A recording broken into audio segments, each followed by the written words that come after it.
ఈరోజు వీడియోలో మనం డెడ్ సీ మూవీని ఎక్స్ప్లెయిన్ చేసుకోబోతున్నాం. స్టార్టింగ్లోనే కాయ వాళ్ళ తమ్ముడితో మాట్లాడుతూ ఉంటుంది. మంచిగా తిన్నావా, పడుకున్నావా అని. నీతో పాటు నేను వస్తాను అని అంటాడు. నువ్వు నాన్నకు హెల్ప్ చేయి, మళ్ళీ ఇంకోసారి తీసుకెళ్తా అని చెప్తుంది. కాయ వాళ్ళ నాన్నతో బ్రేక్ఫాస్ట్ చేశాను తినేయండి, టెస్సాని కలవడానికి వెళ్తున్నా అని చెప్పి వెళ్తుంది. టెస్సాని కలుస్తుంది. టెస్సా అక్కడ కూడా ఇలా సైలెంట్గా ఉండకు, ఎంజాయ్ చేయి బేబీ అంటుంది. టెస్సా కాయని తన బాయ్ ఫ్రెండ్ జూలియన్కి పరిచయం చేస్తుంది. జూలియన్ వాళ్ళ ఫ్రెండ్ జాండర్ని పరిచయం చేస్తాడు. ఐలాండ్ వెళ్ళడానికి రెడీ అవ్వండి, హాఫ్ అన్ అవర్లో అని చెప్తాడు. కాయ ఫాస్ట్గా వచ్చేయాలి, మా తమ్ముడిని చూసుకోవాలి అంటుంది. జాండర్ ఈవినింగ్ కల్లా వచ్చేద్దాం అంటాడు. కాయ వాళ్ళ తమ్ముడితో మాట్లాడుతుంది. ఐలాండ్కి వెళ్తున్నాం అని చెప్తుంది. టెస్సా కాయాకి ఒక బ్రాస్లెట్ గిఫ్ట్గా ఇస్తుంది. జాండర్ కాయాతో చెప్తాడు, వాటర్ చాలా క్లియర్గా ఉంటాయి, కేవ్స్ చాలా బాగుంటాయి అని. ఐలాండ్కి సెయిల్ బోట్లో బయలుదేరతారు. బీచ్ దగ్గర జూలియన్ మెక్సికోకి వెళ్దామా అని టెస్సాని అడుగుతాడు. మా నాన్న చంపేస్తాడు అంటుంది. జాండర్ కాయాతో దేశాలన్నీ చూడాలి అంటాడు. సెయిల్ బోట్లోనా అని అడుగుతుంది. అవును అంటాడు. బాయ్ ఫ్రెండ్ ఉన్నాడా అని అడుగుతాడు బ్రాస్లెట్ చూసి. టెస్సా ఇచ్చింది, మేం చిన్నప్పటి నుంచి చాలా మంచి ఫ్రెండ్స్ అని కాయ చెప్తుంది. వాళ్ళ మామ్ 1 year బ్యాక్ చనిపోయిందని, అప్పటి నుంచి వాళ్ళ నాన్నని తమ్ముడిని తనే చూసుకుంటున్నా అని కూడా చెప్తుంది. స్విమ్మింగ్ చేస్తారు, బాగా ఎంజాయ్ చేస్తారు. జాండర్ కాయ ఒకరినొకరు ఇష్టపడతారు. తర్వాత ఐలాండ్ నుంచి రిటర్న్ వచ్చేస్తూ ఉంటారు. జూలియన్ ఓవర్ స్పీడ్ వల్ల వాళ్ళ బోట్ అనేది పల్టీ కొట్టి కింద పడిపోతుంది. వాళ్ళిద్దరూ నీటిలో పడిపోతారు. జూలియన్ని జాండర్ వాళ్ళ బోట్ గుద్దేస్తుంది. జూలియన్ నీటిలో మునిగిపోతాడు. జాండర్కి ఇంజురీస్ అవుతాయి. టెస్సాకి కూడా ఇంజురీస్ అవుతాయి. కాయ బానే ఉంటుంది. హెల్ప్ కోసం ముగ్గురు వాటర్లో వెయిట్ చేస్తూ ఉంటారు. నైట్ అయిపోతూ ఉంటుంది. అటుగా ఒక బోట్ వస్తుంది. అందులో రే అనే వ్యక్తి ఆ ముగ్గురిని కాపాడతాడు. ఏమైంది అని అడుగుతాడు. అప్పుడు కాయ చెప్తుంది, జెట్స్ 2 గుద్దుకున్నాయి, మేము నీళ్ళలో పడిపోయాం, మా ఫ్రెండ్ మునిగిపోయాడు, వీళ్ళని హాస్పిటల్కి తీసుకెళ్ళాలి, హెల్ప్ లైన్కి కాల్ చెయ్యండి అని చెప్తుంది. సరే అని రే బోట్లోకి వెళ్ళి ఉంటాడు, కానీ కాల్ చెయ్యడు. వాటర్ తీసుకురావడానికి వెళ్ళిన టెస్సా రాలేదని కాయ లోపలికి వెళ్తుంది. లోపల రే ఉంటాడు. రేకి థ్యాంక్స్ చెప్తుంది హెల్ప్ చేసినందుకు. కాయతో మాట్లాడుతూనే కాయకి మత్తిస్తాడు. ఒక రూమ్లో బంధించేస్తాడు.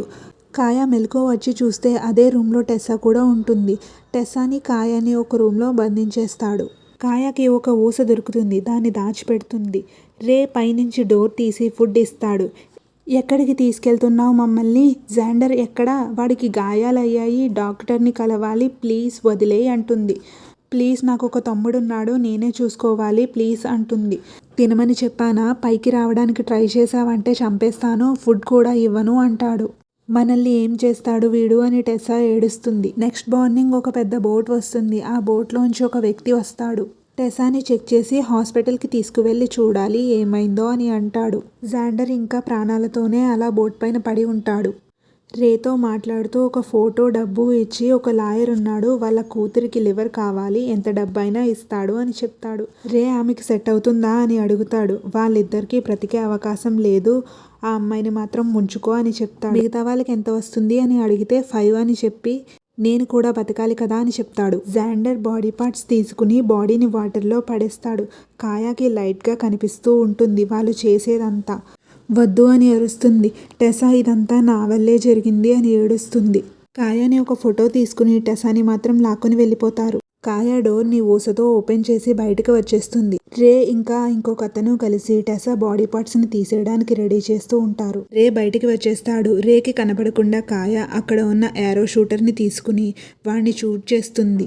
టెస్సా కాయ కలిసి వాణ్ణి చంపేస్తారు. చచ్చిపోయిన వాణ్ణి చూసి రేకి అర్థమవుతుంది కాయ టెస్సా తప్పించుకున్నారు అని. వాళ్ళ కోసం బోట్ అంతా సెర్చ్ చేస్తాడు. కాయ టెస్సా స్విమ్ చేసుకుంటూ అతను వచ్చిన బోట్ దగ్గరికి వెళ్ళడానికి ట్రై చేస్తూ ఉంటారు. టెస్సా నువ్వు వెళ్ళు, నా వల్ల అవ్వట్లేదు అని అంటుంది. కాయ స్విమ్ చేస్తూ ఉంటుంది. రే బోట్లో వెళ్దాం అంటే బోట్ స్టార్ట్ అవ్వదు. కాయ ఆల్రెడీ ఏదో ఒక వైర్ కట్ చేసి ఉంటుంది. కాయ బోట్లోకి వెళ్తుంది. రేడియోలో హెల్ప్ లైన్కి కాల్ చేసి అంతా చెప్తుంది. వాళ్ళు GPS ఉంటేనే మీ లొకేషన్ ట్రేస్ చేయగలుగుతామని చెప్తారు. ఎమర్జెన్సీ ఇండికేటర్ ఉంటుంది, సెర్చ్ చేయండి అని చెప్తారు. కాయ సెర్చ్ చేస్తూ ఉంటుంది. అక్కడ ఒక ల్యాప్టాప్లో చూస్తుంది. చాలామంది అమ్మాయిల్ని కిడ్నాప్ చేసి అమ్మేస్తున్నారని తెలుస్తుంది. కాల్లో ఇదంతా కూడా చెప్పి ఉంటుంది. నాలా చాలామంది ఉన్నారు, మీరే కాపాడాలి అని చెప్తుంది. ఎమర్జెన్సీ ఇండికేటర్, ఒక ఫ్లేర్ గన్ కాయకి దొరుకుతుంది. ఎమర్జెన్సీ ఇండికేటర్ ఆన్ అవ్వాలంటే వాటర్లో పడేయమని కాల్లో చెప్తారు. ఇంతలో అక్కడికి రే వచ్చేస్తాడు. రే కాయాని కత్తితో పొడుస్తాడు. కాయ తన హ్యాండ్ని మెల్లిగా రే ఫేస్ మీద పెడుతుంది. తన నోట్లో ఫ్లేర్ గన్ని పెట్టి కాలుస్తుంది. రే చచ్చిపోతాడు. అక్కడే ఉన్న ఎమర్జెన్సీ ఇండికేటర్ని తీసుకుని వాటర్లో వేస్తుంది. రెస్క్యూ టీమ్స్ వచ్చి కాయాని కాపాడతారు. టెసా నీటిలో తేలుతూ ఉంటుంది. టెసాని కూడా రెస్క్యూ టీమ్స్ వాళ్ళు కాపాడతారు. కాయ వాళ్ళ తమ్ముడు నాన్న వస్తారు. కాయ అండ్ టెసా ఒకరిని ఒకరు చూసుకుంటారు. ఇంతటితో మూవీ అనేది ఎండ్ అయిపోతుంది. నా ఎక్స్ప్లెనేషన్ మీకు ఎలా అనిపించిందో కామెంట్స్లో చెప్పండి.